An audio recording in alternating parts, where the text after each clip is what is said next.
former team in DC, Brian Flores, might have a special treat for him there at US Bank Stadium. I do want to ask you because at 10-2, the Vikings right there in the playoff race. We saw what this NFC North is all about on Thursday night. The Lions, a last-second pick to beat the Packers.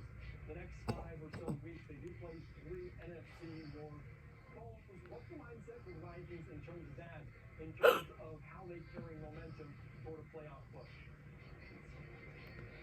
Well, you know what? A lot of people here are saying it's the beginning of a meat grinder for December. Last week with the Cardinals was the beginning of it, and they know they have to get past the Falcons, and then, yes, Lions and the Packers and the Bears. Oh, my. So they know that, but they also know to be in the thick of it this time of December and to have 10 wins under their belt, they're starting to kind of gain momentum that anything can happen with this team if we stick with our game plan, if we keep healthy, if we stay the course.